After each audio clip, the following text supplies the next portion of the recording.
അധ്യാത്മ രാമായണത്തിലെ ബാലകാണ്ഡത്തിൽ ഹനുമാന് തത്വോപദേശം നൽകുന്ന ഭാഗമാണ് നമ്മൾ ഇന്ന് ചർച്ച ചെയ്യുന്നത്. അപ്പം ശ്രീരാമചന്ദ്രൻ്റെ വാക്കുകൾ കേട്ട സീതാദേവി ഹനുമാനോട് ഇപ്രകാരം അരുളി ചെയ്തു: അല്ലയോ രാമഭക്ത, ശ്രീരാമദേവൻ സച്ചിദാനന്ദ സ്വരൂപമായ പരബ്രഹ്മമാണ്. ഇവിടെ എഴുത്തച്ഛൻ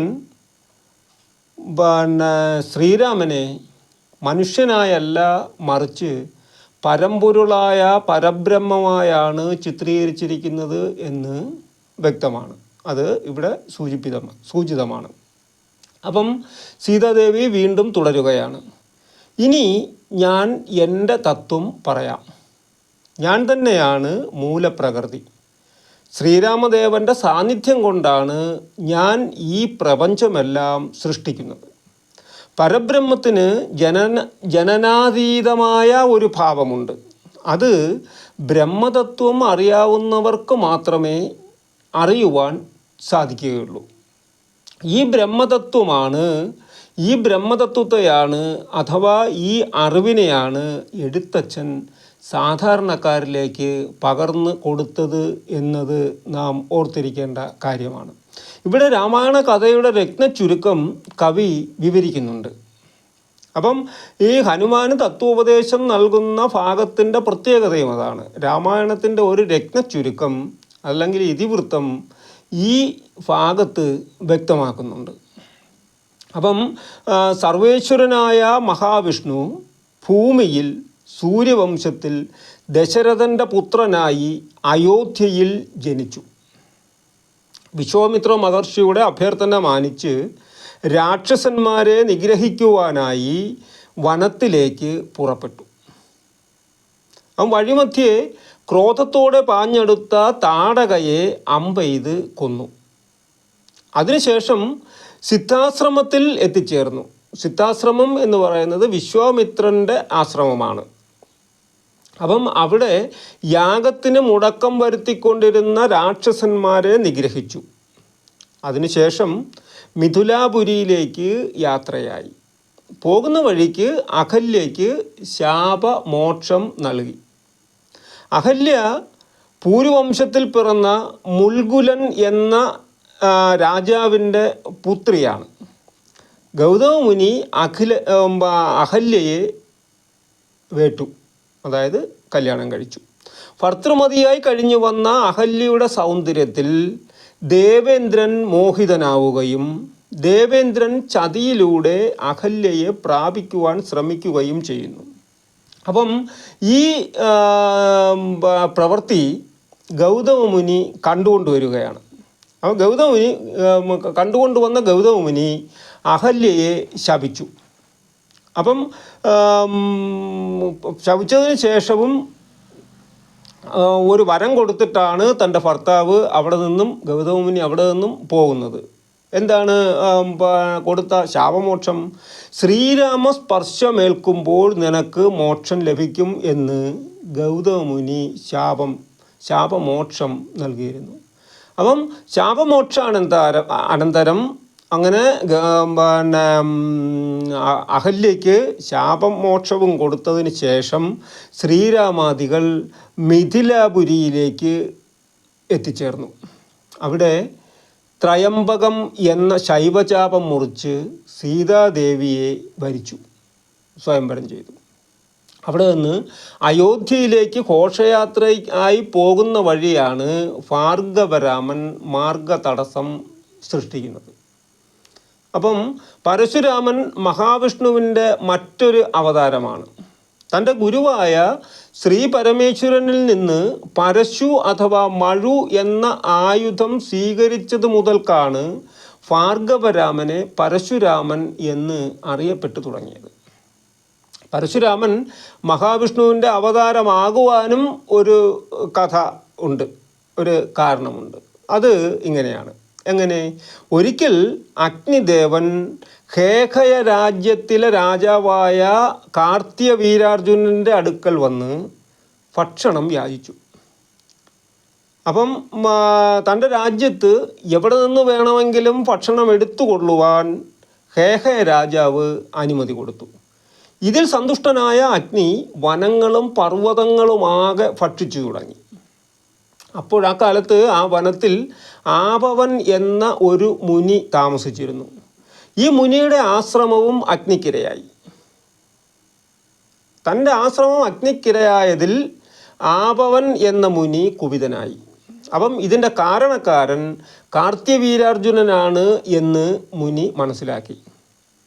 ഒരു ക്ഷത്രിയൻ്റെ അഹങ്കാരം കൊണ്ടാണ് ഇങ്ങനെ സംഭവിച്ചത്. അതിനാൽ ബ്രാഹ്മണ വംശത്തിൽ മഹാവിഷ്ണു പരശുരാമനായി അവതരിച്ച് ക്ഷത്രിയരുടെ അഹങ്കാരത്തെ ഇല്ലായ്മ ചെയ്യട്ടെ എന്ന് ആപവൻ എന്ന മുനി ശപിച്ചു. അപ്പം ജഗദഗ്ന മഹർഷിക്ക് രേണുകയിൽ പിറന്ന പുത്രനാണ് ഭാർഗവരാമൻ. അപ്പോൾ തന്നെ തടഞ്ഞ ഭാർഗവരാമൻ്റെ അഹങ്കാരത്തെ യുദ്ധത്തിലൂടെ അല്ലാതെ തന്നെ ഇല്ലായ്മ ചെയ്തു ശ്രീരാമൻ. അങ്ങനെ അയോധ്യയിലെത്തി 12 വർഷക്കാലം യുവരാജാവായി നാടുവാണു. ഈ കാലത്തൊരിക്കലാണ് ദശരഥ മഹാരാജാവ് ശ്രീരാമനെ രാജാവായി അഭിഷേകം ചെയ്യിക്കുവാനുള്ള ഒരുക്കങ്ങൾ നടത്തിയത്. അപ്പം കൈകേയി അതിന് തടസ്സം നിന്നു. കൗസല്യ, കൈകേയി, സുമിത്ര 3 പേരാണല്ലോ ദശരഥൻ്റെ ഭാര്യമാർ. ഇതിൽ രണ്ടാനമ്മയായ കൈകേയി ഇതിന് തടസ്സം നിന്നു. അപ്പം തടസ്സം നിൽക്കുക മാത്രമല്ല, 2 നിർദ്ദേശങ്ങൾ, 2 വരങ്ങൾ ദശരഥന് മുമ്പാകെ വയ്ക്കുകയും ചെയ്തു. ഈ നിർദ്ദേശങ്ങൾ അല്ലെങ്കിൽ വരങ്ങൾ കൈകേയിയിൽ നിന്ന് ഉണ്ടാകുവാനുള്ള കാരണം എന്താണെന്ന് വാത്മീകി രാമായണവും കമ്പരാമായണവും വ്യക്തമാക്കുന്നുണ്ട്. അതെന്താണ്? അത് വളരെ ഒരുപാട് കാലത്തിന് മുൻപ് 2 വരം ആവശ്യപ്പെടുവാനുള്ള അധികാരം ദശരഥ മഹാരാജാവ് കൈകേയിക്ക് കൊടുത്തിരുന്നു. അതിനെപ്പറ്റി എന്താ പറയാനുള്ളത്? അത് പറയാം. അപ്പം ഒരിക്കൽ ദേവലോകത്ത് ദേവന്മാരും അസുരന്മാരും തമ്മിൽ യുദ്ധം നടക്കുകയും ശംബരൻ എന്ന അസുര രാജാവ് ദേവേന്ദ്രനെ പരാജയപ്പെടുത്തുകയും ചെയ്തു. അപ്പോൾ ഇതിൽ ദുഃഖിതനായ ദേവേന്ദ്രനും ദേവാദികളും എല്ലാം കൂടി ദശരഥ മഹാരാജാവിനെ വന്ന് കണ്ട് ശംബരനുമായി യുദ്ധം ചെയ്ത് തൻ്റെ രാജ്യത്തെ തിരിച്ച് എത്തിച്ചു കൊടുക്കണം എന്ന് അഭിപ്രായപ്പെട്ടു. ഇങ്ങനെ അഭിപ്രായപ്പെടാൻ പോകുന്നത് ബ്രഹ്മദേവൻ ഉൾപ്പെടെയുള്ള ആളുകളാണ്. അപ്പം അങ്ങനെ ദശരഥൻ ആ യുദ്ധത്തിൽ പങ്കെടുക്കുകയും ശംബരനുമായി യുദ്ധത്തിൽ ഏർപ്പെടുകയും ചെയ്യുന്നു. യുദ്ധത്തിൽ ഏർപ്പെടുന്ന ദശരഥ മഹാരാജാവ് ഇടയ്ക്ക് വെച്ച് മോഹാലസ്യപ്പെടുന്നുണ്ട്.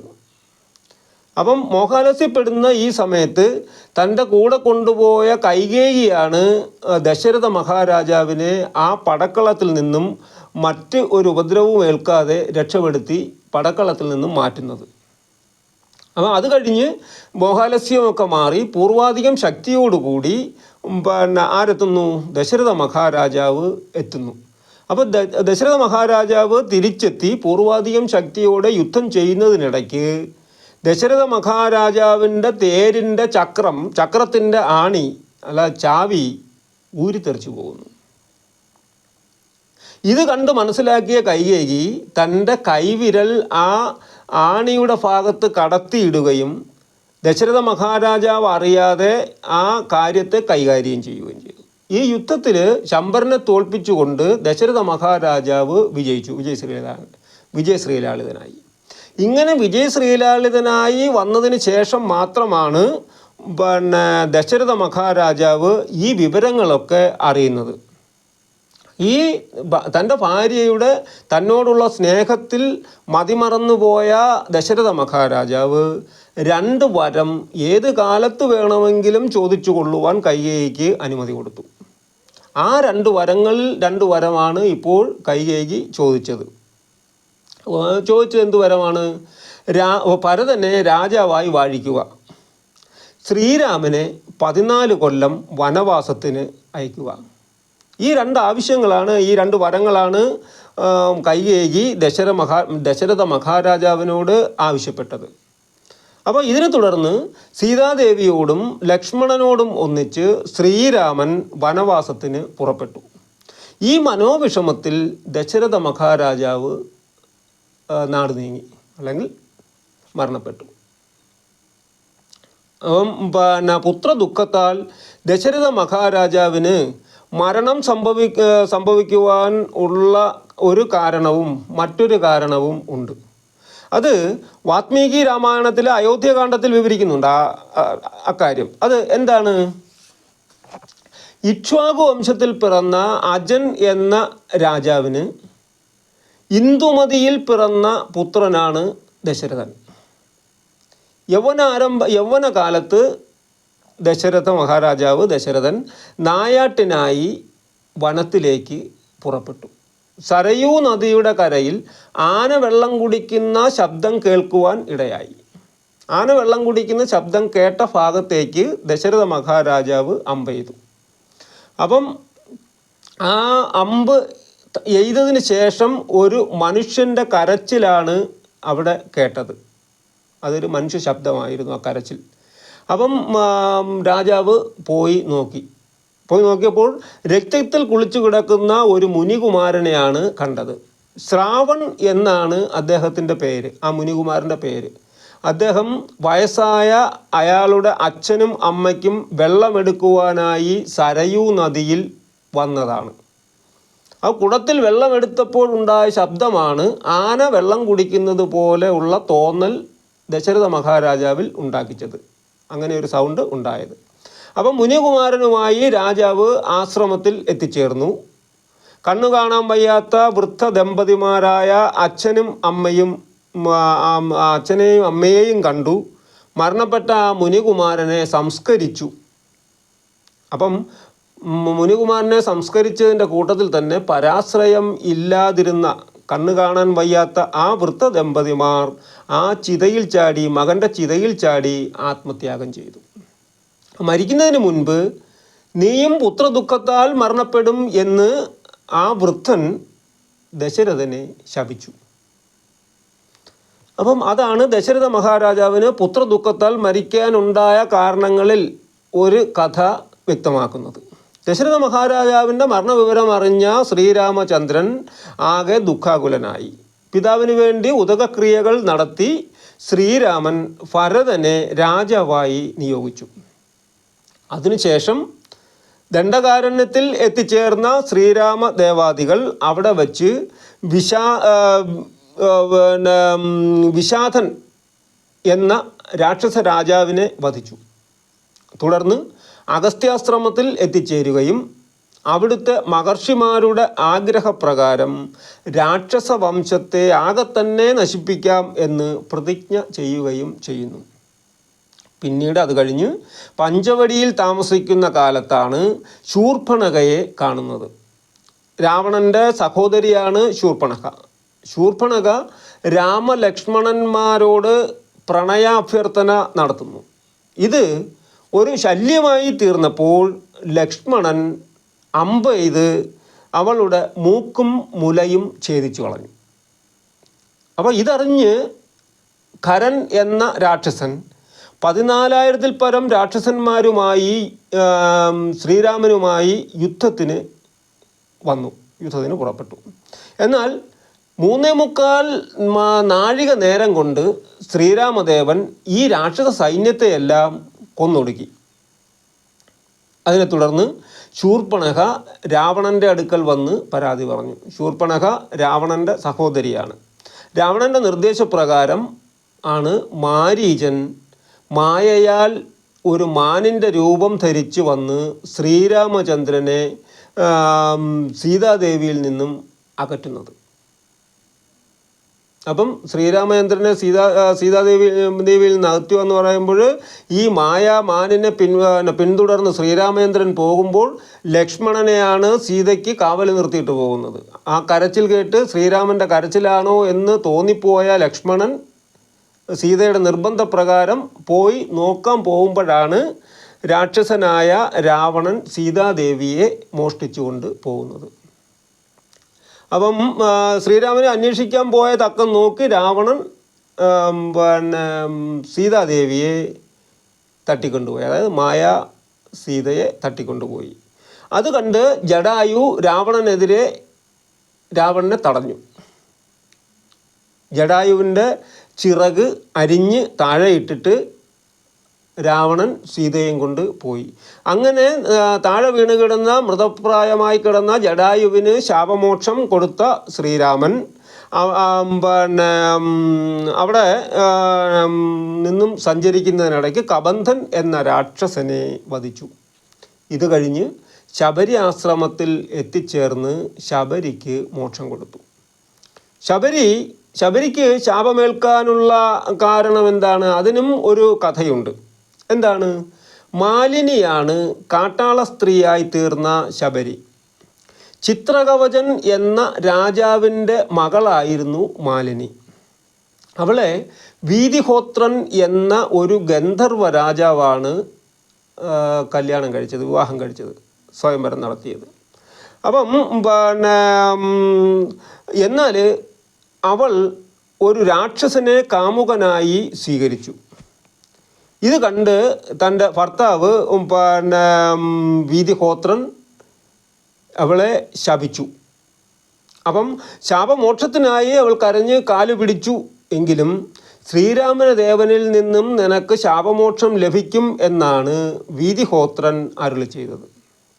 അങ്ങനെ കാട്ടാള സ്ത്രീയായി തീർന്ന ശബരിക്ക് മോക്ഷം കൊടുത്ത ശേഷമാണ് ശ്രീരാമദേവൻ ഹനുമാനെ കാണുന്നത്. സീതാദേവി വീണ്ടും തുടരുകയാണ്.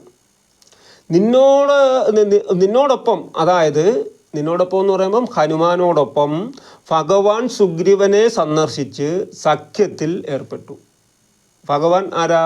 ഭഗവാൻ ശ്രീരാമചന്ദ്രൻ സുഗ്രീവനെ സന്ദർശിച്ച് സഖ്യത്തിൽ ഏർപ്പെട്ടു. അപ്പോൾ അതിനുശേഷം ബാലിയെ വധിച്ചു. പിന്നീട് നടന്ന സീതാന്വേഷണവും സേതു നിർമ്മാണവും ലങ്കാദഹനവുമെല്ലാം നിനക്ക് അറിവുള്ളതാണ്. അത് കഴിഞ്ഞ് രാവണനെയും അവൻ്റെ പുത്രന്മാരെയും മന്ത്രിമാരെയും ഒക്കെ വധിച്ച് ശ്രീരാമദേവൻ ഈ ലോകത്തെ രക്ഷിച്ചു.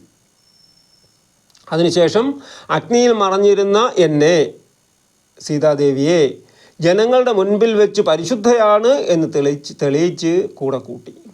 ഇവിടെ അഗ്നിയിൽ മറഞ്ഞിരുന്ന എന്നെ എന്ന് സൂചിപ്പിക്കുന്നത് പരമ്പൊരുളായ ശ്രീരാമദേവന് സംഭവിക്കുവാൻ പോകുന്ന കാര്യങ്ങളെപ്പറ്റി വ്യക്തമായ ഒരു ധാരണ ഉണ്ടായിരുന്നു, വ്യക്തമായി അറിയാമായിരുന്നു. അതിനാൽ വനവാസത്തിനായി പോകുമ്പോൾ സീതാദേവിയെ അഗ്നിക്ക് സമർപ്പിക്കുകയും സീതയെ കൂടെ കൂട്ടുകയുമാണ് ചെയ്തത്. അപ്പം അങ്ങനെ സീതാദേവി പരിശുദ്ധയാണ് എന്ന് തെളിയിച്ച് കൂടെ കൂട്ടി പുഷ്പക വിമാനത്തിൽ അയോധ്യയിൽ എത്തിച്ചേർന്നു. രാജാവായി വാഴുന്ന ശ്രീരാമദേവൻ സാക്ഷാൽ മഹാവിഷ്ണു തന്നെയാണ് എന്ന് സീതാദേവി ഹനുമാനെ അറിയിക്കുന്നു. സീതാദേവി ഹനുമാനോട് ഇപ്രകാരം പറഞ്ഞപ്പോൾ പുഞ്ചിരി തൂകിക്കൊണ്ട് ശ്രീരാമദേവൻ അരുളി ചെയ്തു. അതെന്താണ്? വാനരശ്രേഷ്ഠ, നീ കേൾക്കണം. പരമാത്മാവാകുന്ന ബിംബത്തിൻ്റെ പ്രതിബിംബമാണ് ജീവാത്മാവ്. എന്നിൽ അത് പ്രതിഫലിക്കുന്നു. തത്വമസി എന്ന വാക്കിലൂടെ എന്നെ അറിയുവാൻ കഴിയും. തത്വമസി എന്നാൽ തത്വം അസി, അത് നീയാകുന്നു. അതായത് സ്വയം മനസ്സിലാക്കുക. അങ്ങനെ മനസ്സിലാക്കുന്ന ഭക്തന് എന്നെ തിരിച്ചറിയുവാനാകും. അതിലൂടെ ഭക്തർ എൻ്റെ ഭാവത്തെ പ്രാപിക്കുകയും ചെയ്യും. എന്നാൽ ഭക്തി ഇല്ലാത്തവർക്ക് 100,000 ജന്മം കൊണ്ടും മുക്തി ലഭിക്കുകയില്ല. അതിനാൽ ഭക്തിയില്ലാത്തവർക്ക് എൻ്റെ തത്വം ഉപദേശിച്ചു കൊടുക്കരുത്. ശ്രീ പരമേശ്വരൻ ശ്രീ പാർവതിക്ക് ഉപദേശിച്ചു കൊടുത്തതാണ് രാമതത്വം.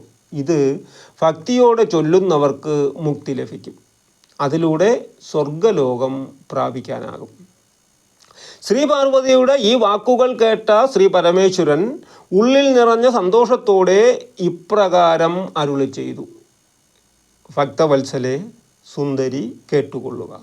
പണ്ട് ബ്രഹ്മദേവൻ 100 കോടി ശ്ലോകങ്ങൾ കൊണ്ട് വേദതുല്യമായ രാമായണം ചമച്ചു. പിന്നീട് ബ്രഹ്മദേവൻ്റെ നിർദ്ദേശപ്രകാരം നാരദമുനി വാത്മീകി മഹർഷിക്ക് അത് ചൊല്ലിക്കൊടുത്തു.